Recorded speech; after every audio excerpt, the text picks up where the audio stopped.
So let's dive in. We have a really special guest with us. Do you want to introduce yourself? Yes, my name is Jessica, and I am a fitness trainer. I like to coach women who are looking to find their way back into fitness from having a baby or getting your body ready to have a baby to conceive. So that's what I do. I also have a nonprofit, which is Justice Helping Hands, where I am in the process of getting all the grants needed to help women who currently cannot afford to work with me, and as well as creating an after school program just for kids to enriching them on chronic illness by teaching them nutrition, health, and fitness as well. So I believe that if we counter these things when they're in such an impressionable rate and age, that they could become anything and they will be healthier. Where can we find you at on social media?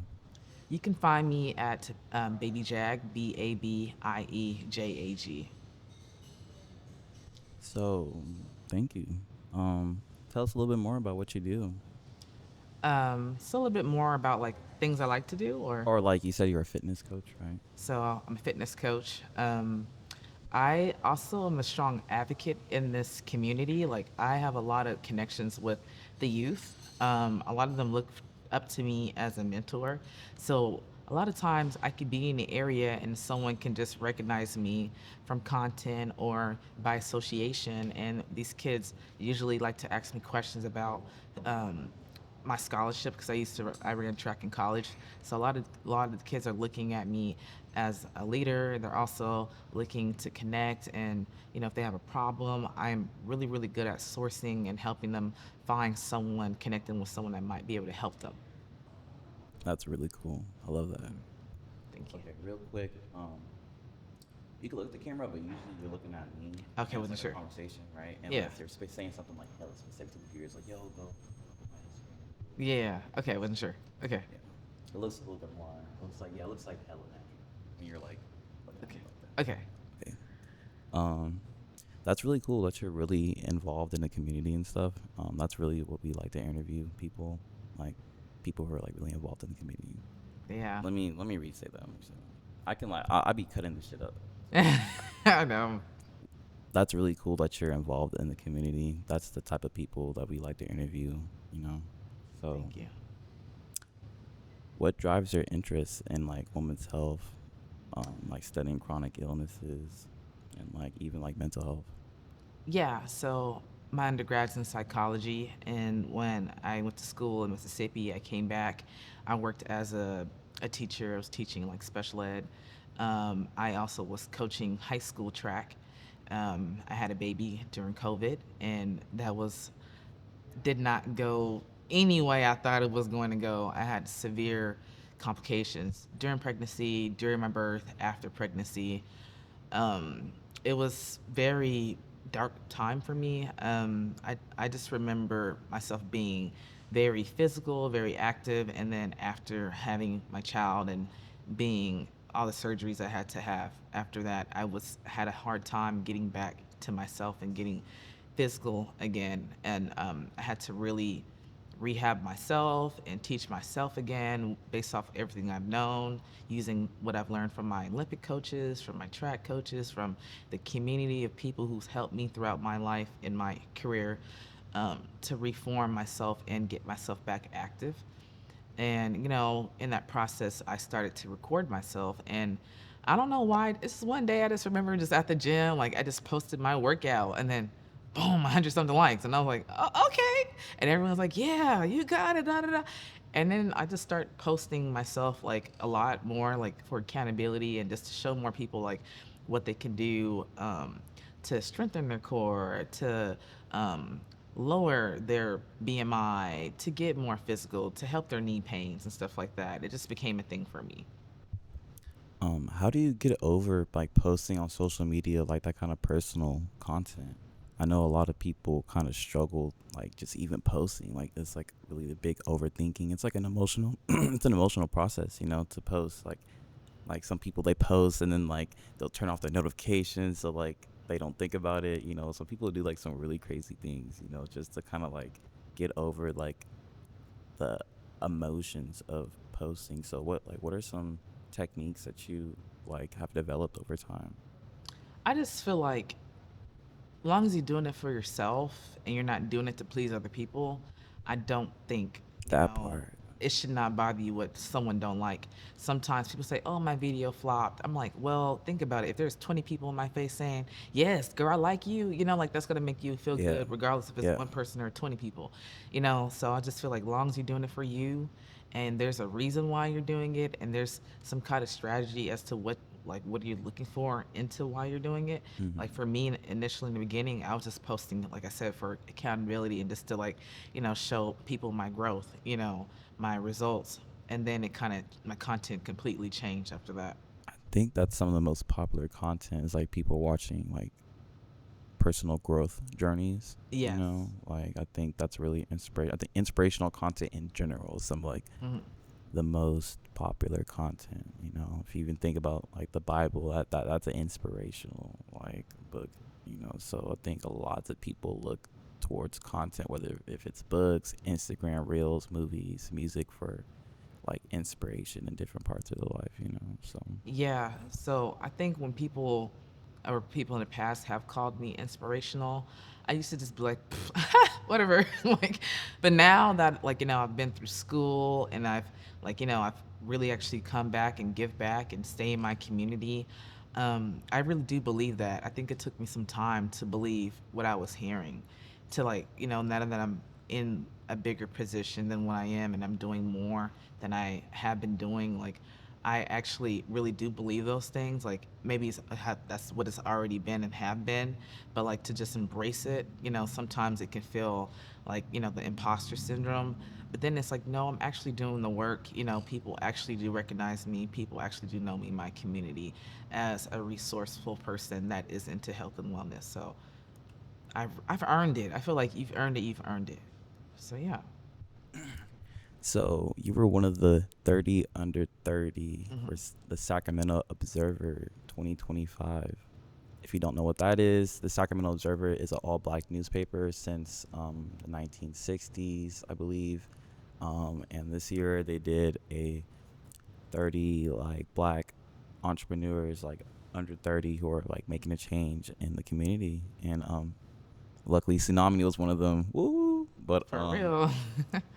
BabieJag, like tell me how was that experience for you? Because I know I was like when you mentioned imposter syndrome, that like kind of really reminded me of like getting this 30 under 30 because I really started to feel that. You know, I was like, do I deserve this? Like, have I put in enough work? You know, like there's a lot of other people who put in work in the community. You know, like they don't get this type of recognition. It was a really big thing for me. So, how was like the 30 under 30 award experience for you?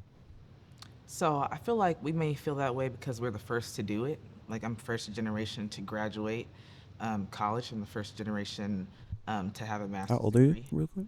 29. 29. I'm the first to own a business. I'm the first to do a lot of stuff in my family, like lots of breaking generational cycles.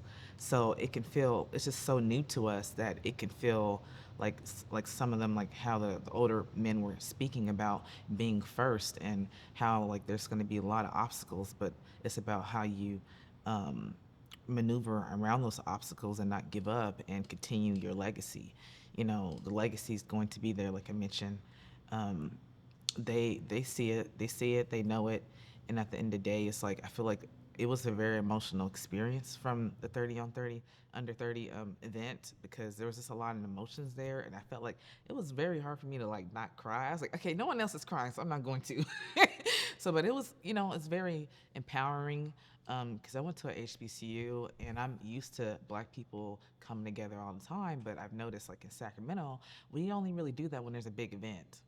Yeah. Like we need to change that. We need to do more stuff on the regular. So this is regular, you know. Yeah. Yeah.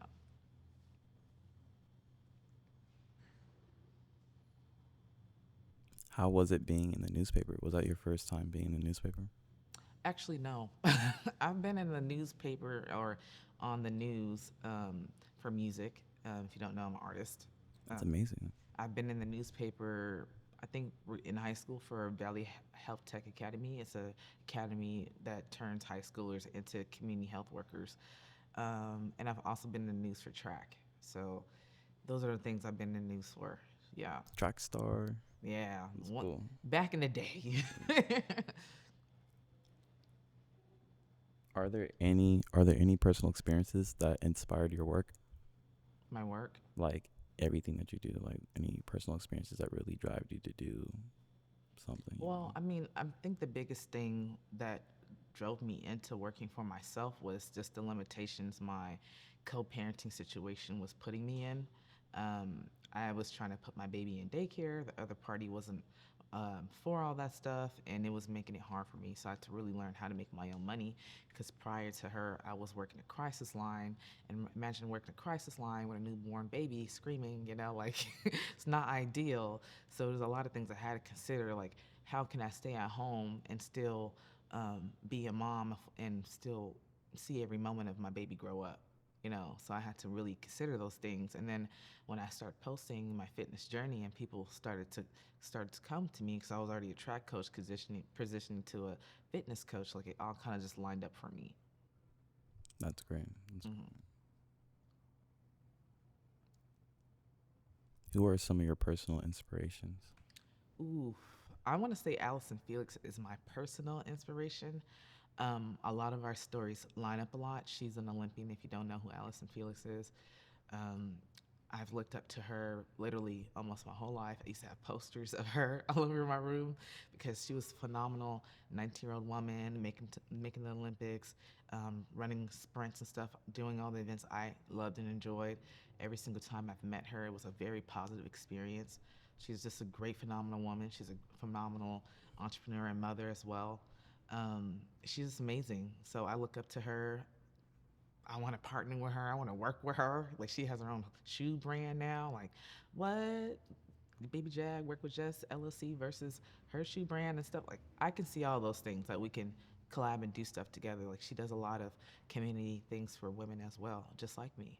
So that's one person I would love to be friends with initially, and as well as Lolo Jones. And these are the people I look up to because Lolo Jones, she had a struggling um, upbringing just like me, lots of similar things, just like me, struggling financially and using track as their way to escape their situations. So I really, really love Lolo Jones. I love Allison Felix. Yeah.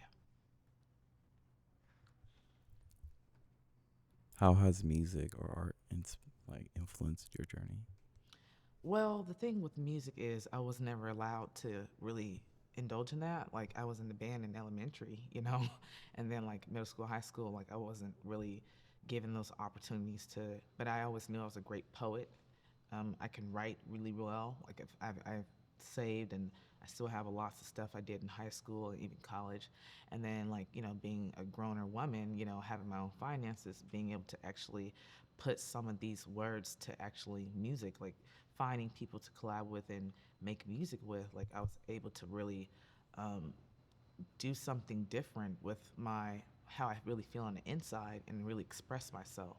So I'm really liking music. It's a learning obstacle journey.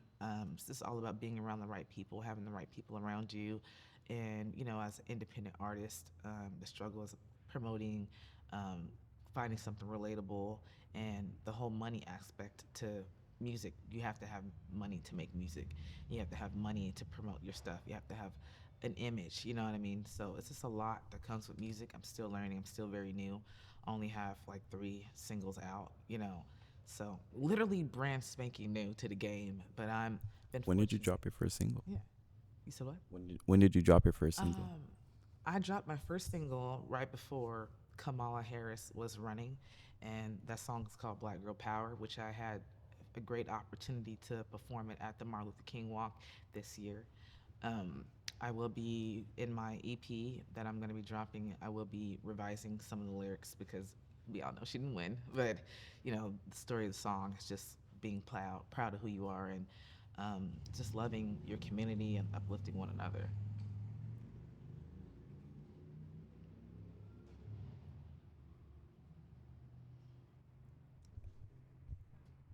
How do you see Sacramento's community?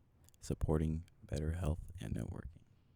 So the thing is, I am really seeing that they're doing really well at putting more things in the after school programs.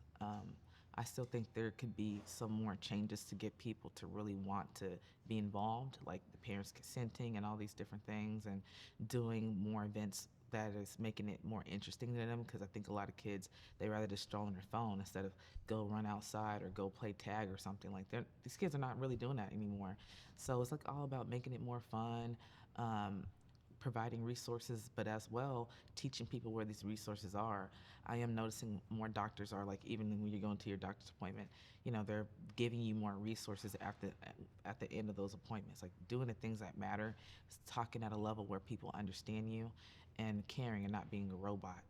Like I think today's day, like AI is taking over Oh, everything. tell us about it, man. Oh AI is God. taking over everything. So now more than any time, personal interactions is most important.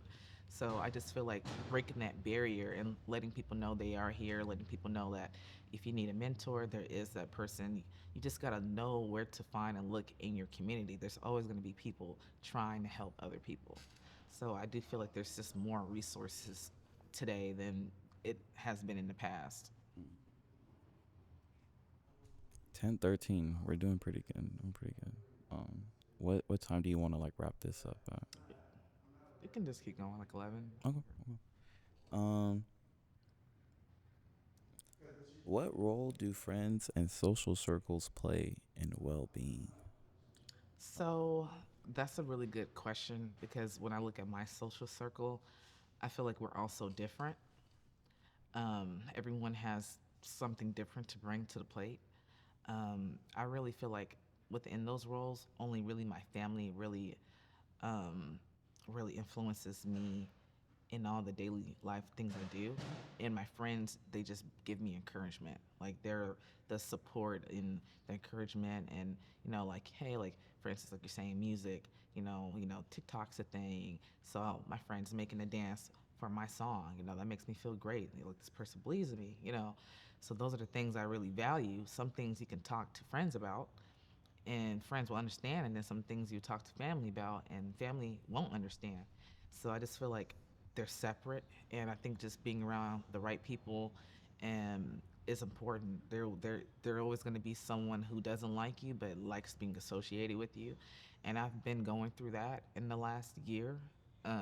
But really seeking people out and getting to know them more before letting them get too involved. And I don't want to say that to a extent because people like to say, that's why I don't talk and that's why I don't like let people get to know you. Like, no, you can let people get to know you, but you don't have to involve them in all your business. You don't have to involve them in every single thing until you know that this person is trustworthy. So, For yeah. sure, I think people are very, very trusting in a way nowadays. In an unsafe way. What are some projects that you're working on right now? I'm working on a lot of stuff. I am right now. I think my biggest goal is to pivot. I'm pivoting a little bit. I'm rebranding, and I'm pivoting in my fitness business in a way of I'm still having that ideal client, but I'm doing a different way of outreaching for them. And then I'm gonna be doing a different way of like having them come in as well. So a lot of behind the scenes things that's happening. YouTube as well. I feel like I'm missing a lot on YouTube. I saw the need for them to have some kind of black female trainer on there. I'm like, a lot of the videos are old, so I'm just feel like I was kind of looking for a lane as to how I can like really build my brand. I am working on an album, an EP. There is a lot of songs on it, so I'm kind of gonna have to probably just play them and figure out which ones we're just gonna pick for the EP because I haven't dropped the EP yet, just singles, So I'm trying to put it in the order that makes the most sense, to do it in. So those are the things I've been working on. Just working on collabing with bigger nonprofits to host bigger events. So there's some things. The biggest event I really can't say yet, but it involves the whole community. So I'm trying to get the community support in that one. Yeah. Cool. Well, let us know what we can do to help you. Mhm. And we're there. Who would you like to work with in the future? In the future, like locally, Anybody? Like dream collab. ooh, that's a good question. Dream collab. I still think it would be Allison Felix, like I mentioned, because her brand is really big. She made her own shoe brand that's doing amazing. We could probably do like a walking event or something, like a run event, pancake run or something.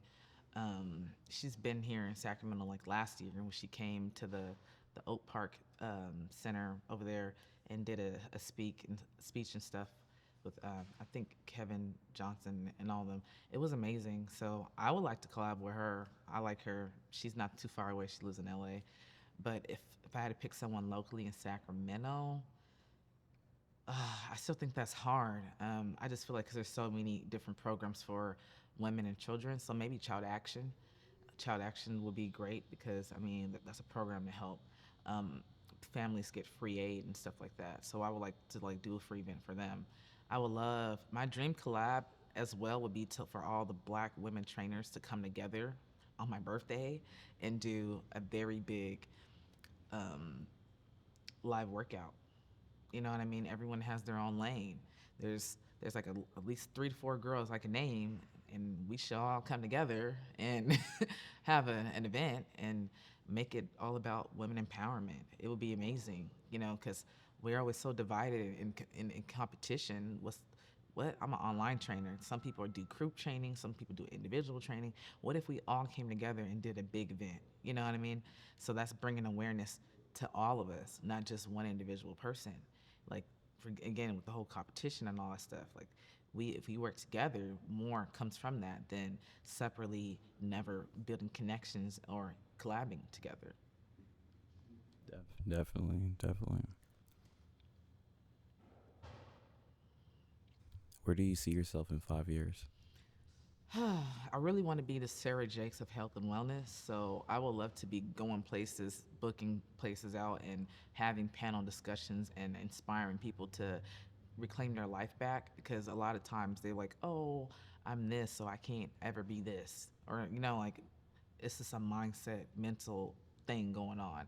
And I feel like once people can really control their mindsets, they can just do more.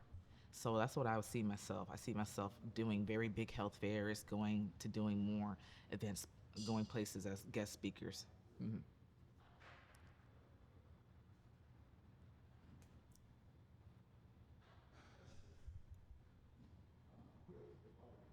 What challenges do you face working on all these different things in Sacramento? Time management, as well as recruiting the right team. I feel like when you're in business, everything has a fee or something, you know. So it's about, if you're a business owner and you can't afford staff, you got to kind of figure out, well, what can you do to afford staff, or what can you do to collab with someone so that y'all can work together and partner to get something going, you know. In the beginning with my fitness business, I had to get a business coach, you know, and they taught me all these different things and contracts. And then I also got like a coach to help me with my fitness business as well. I've had some failures, like recruiting some social media teams that I felt like just took my money and I didn't really see a difference in anything. So just learning, it's a learning curve. The challenges is not giving up. A lot of times, if you're not seeing results, it can really feel like, man, I can just go back and get a 9 to 5. But I know in reality, anytime I've ever done that, I have not been happy. I've only been happiest when I'm doing what I want to do, which is be a fitness coach. So it's just all about figuring out what challenges you're having and finding someone that can help you fix the challenge you're having. And if you can't find it, using the internet, finding something to work with. And then at least if you know what the problem is, you can start figuring out how long it may take to fix it. Yeah, we live in the age of information. We could pretty much learn how to do anything Hmm. just by researching it. It's pretty crazy. Right. What? We got YouTube, we got ChatGPT. There's no So excuses right much, now. so many different avenues to learn what you want to learn. Hmm. So you, I think he wants to come up or something. Huh? What's one local resource you think more people should know about? Ooh, I guess 311. Like, I feel like sometimes people are like, oh, I didn't know this scholarship, or oh, I didn't know this. I just feel like a lot of times, even if you just call the basic number, they can um, reroute you to someone. I just feel like, what was the question again? The basic resource. What's a resource more people should know about in Sacramento? Like, Well, yeah, one local resource. I think people should just start within their community centers. Like you'd be surprised what's in at the community center. Like there's flyers about literally everything in there. And I feel like if you're really looking for something, like I said, calling the regular 311 number that can literally help you resource something, or going into your local community center, figuring out what is in the area. Um, those are just, to me, I think that's just the best resource.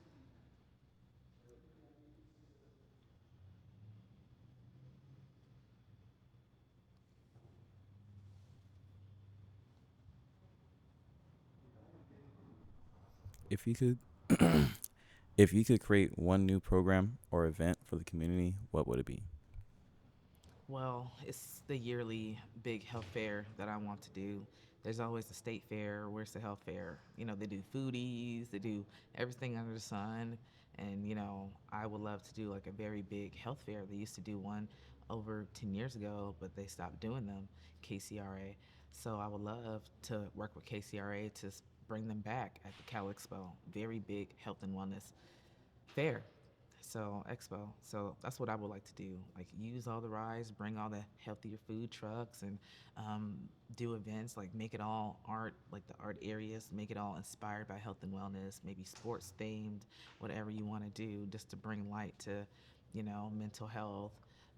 How pets can help people mental health, how like working out can help your mental health, and how eating right can help your mental health. Everything helps your mental health. So, like bringing something like that to Sacramento, because Sacramento is such a family-based area.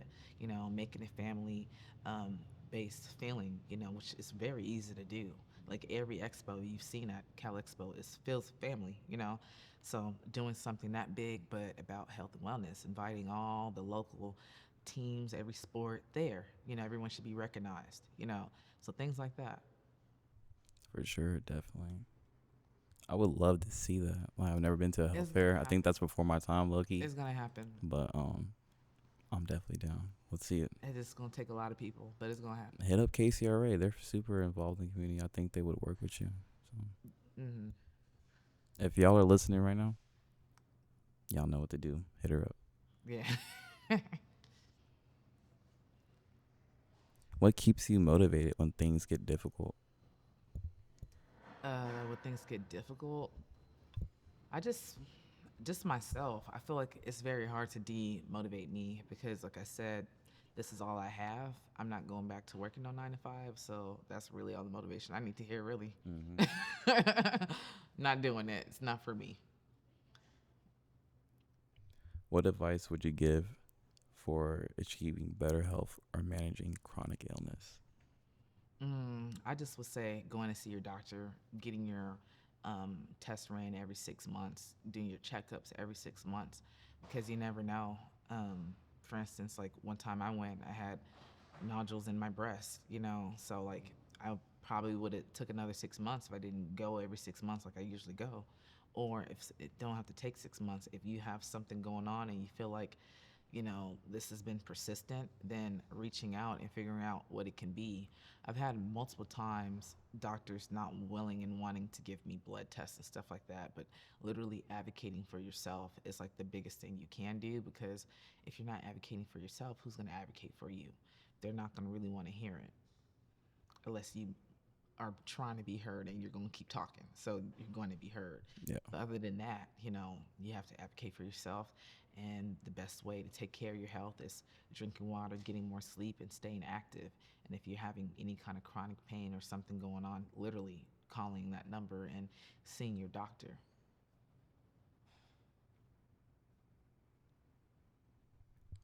how do you think Sacramento compares to other cities when it comes to health resources?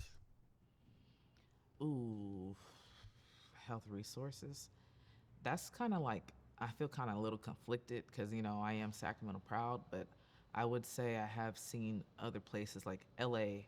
Everyone likes to talk all the stuff they want to talk about LA, but LA has great pipelines for getting different people into health and getting people connected with health. I still feel like I think the biggest difference, I think there might just be a language barrier going on here in Sacramento because there's so many different languages. A lot of people also don't trust health. I really hear a lot more stories like me living in Mississippi. A lot of them don't go to the doctor at all. Um, but their reasons are their reasons. Mm-hmm. All the different trials and all the stimulations they went Mm-hmm. through out there. But in here in Sacramento, like we're talking about everything, it's just in arm's reach. So what is the lag? I think a lot of it is just finances. I just think it costs more to go to the doctor here more than anywhere else. And then there's language barriers as well. So those are the two things I would just really think. Yeah, access to healthcare is not. It's kind of hard Yeah, sometimes. people don't have money for health insurance. So if you don't have health Yeah, insurance, health insurance. That's what I'm trying to say. yes, if you don't have I health have insurance, friends how are who you gonna go to don't the have doctor? dental insurance, health Right. insurance, and like they just be toughing it out, and it's crazy. Cause I'm like, yo, like, How long are you gonna go with that tooth bothering no, you? literally, Like, like half the face swollen. Like, I'm just like, because it costs so much for it insurance. thousands to like get like some of these basic procedures without And that's the insurance. problem. You know what I mean? Like women with children and families are protected, but for those individual people who don't have kids and stuff like that, like what are they supposed to do? They can't get Medi-Cal, so Yeah. they can't even get food stamps. So what are they supposed to do? How do you feel about free healthcare, like how they have in some areas overseas, like Spain and the UK, I believe. I mean, all that stuff is free. I don't really know what the expense should be. I think it should be free. I think, everything just costs here in the US, and because they don't value lives, even though they're so pro life and everything, it's just a smoking screen. Because if you're so pro life, you would save people who are living too, not just people who are in the womb. Exactly. Exactly. I'm That's kind of crazy. confused. Yeah, that's a It's that's a good scary. point. You're cutting veterans benefits. You're doing all kind of stuff to people, and you're talking about you're pro life. You mean life that isn't here yet? Like They've cut so much money that's allocated towards like certain disadvantaged programs. groups. Yeah, Like by design. we have a documentary coming out, Displaced by Design. It's about how government policies have purposely displaced minority communities and other um, just communities in general with like their government policies, like with their own policies, like by design. Like lots of things have gone wrong in our communities. And then they base it off all on finances because by design, if you look a certain color, you most likely are under a certain bracket. Just Mm-hmm. saying. Not Mm-hmm. nothing racial, but you know what I mean. By design, you're probably experiencing more if you're of colored, and you're probably, like I said, you're first generation or haven't seen any other leaders. You haven't seen anyone else do nothing, and you're just blindly trying to figure it all out yourself. And then you probably have family members that don't understand nothing. Like I have family members that don't get nothing about what I'm doing or why I'm doing it. They just think it's silly, and I need to work a 9 to 5. And I'm like, I'm making more money than them people, but okay, like, you know what I mean? But by design, their minds are stuck on like, I gotta work in Dollar Tree or something my whole life, and then that's it. They don't seek in higher education. Why would you want to go pay for all that? Like, why would you want to go do all these different things? Like, why you want to make a nonprofit? You're not gonna make any money from that, and they don't understand the effect and why I'm doing what I'm doing because they've only been taught a certain thing and they have not been able to experience and go different places to see what kind of positive changes you can make on somebody just by giving them a resource or just listening to them. You never know. So That's really good. Thank you.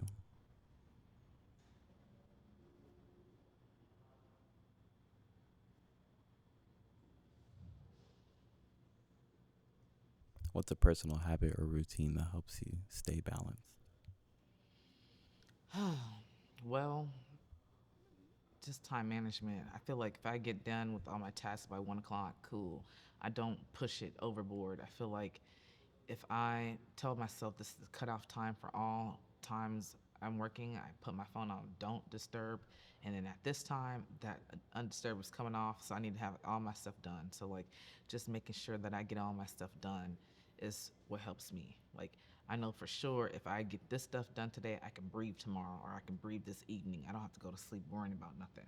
So I like to have all my tasks done by a certain time so I can move on with the next thing because am doing so many different things. I can't let one thing consume my whole day. So I like to put restrictions on things and tell myself like, hey, this gotta happen, this gotta be done, and if it's not done, all right, like I'm rearranging everything so that I still gotta have some type of time for myself. Like I shouldn't be working all day. No, definitely. Yeah. Like I think having a balance where working and then having like time for self care, just having like your own personal time. I think a lot of people work. Some people are workaholics. You know, like a lot of Right. people work too But it hard. that can really take a toll on your body, and People will work themselves to their deathbed. You know. that's why you need to use your insurance. That's why I have acupuncture. I go to physical therapy. People are like, oh, that's for old people who can't move. No, it's not. I know you feel that pain in your back. What can you tell us about acupuncture? I don't think that's very popular in the West. You know, so Yeah. what can you tell us about that? Physical therapy? Acupuncture. Acupuncture. So, yeah, I go to acupuncture twice a month. Um, and it's really great for relieving any tension in your muscles.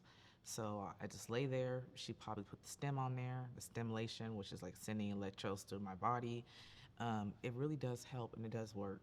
And just as well as physical therapy, your knee hurt, anything hurt, and if even if nothing hurts, you still should be there. If your core weight's weak, you bend down, you struggle, anything you can think of is a task that might be getting harder to do, you go to physical therapy. You don't wait until something is broken to fix it.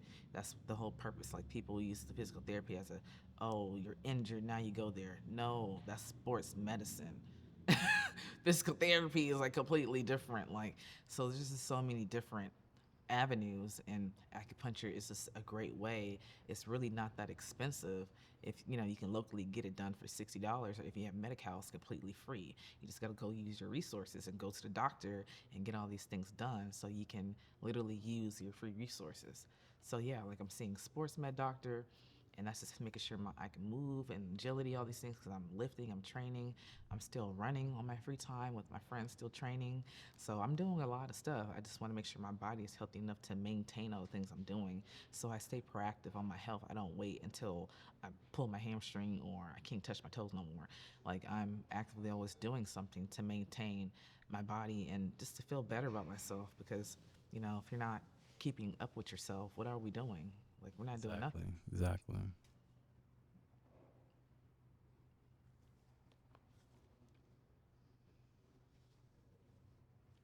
How do you hope your work will impact the next generation? I just think I hope that more black women, little girls, will grow up to believe that they can really do anything they want to do.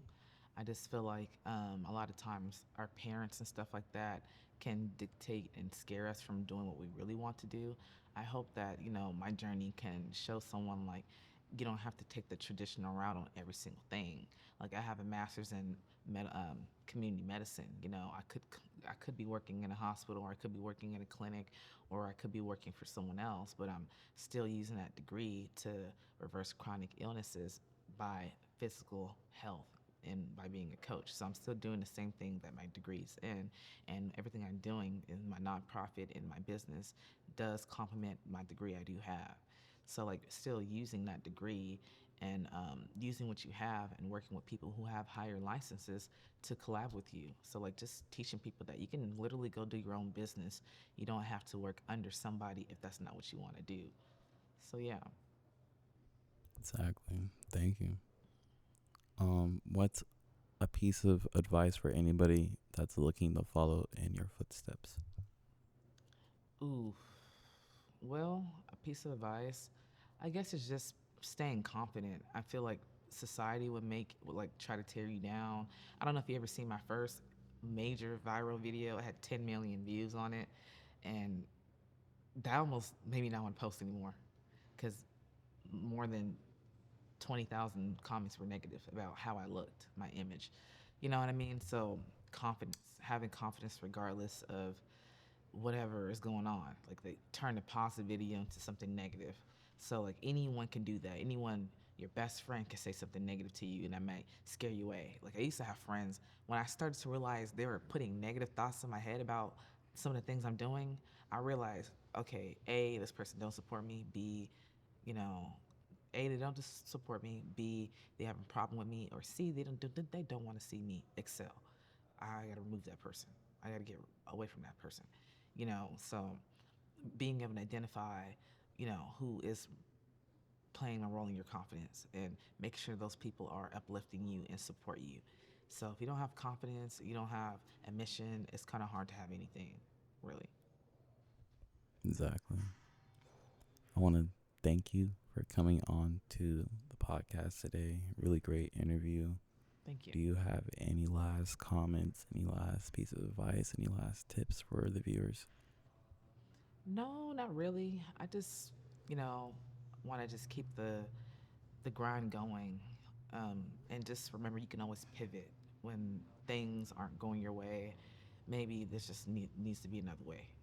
So just keep pivoting and keep moving forward. Nothing cliche about that, but like literally, like what you can always work, and then you can always keep working on what you really want to do on the side. That's great. Hmm. I want to thank you so much. Do you want to introduce yourself one last time for the viewers? My name is Jessica Garrett, and you can follow me at BabieJag, which is spelled BABIEJAG. That's great. Thank you.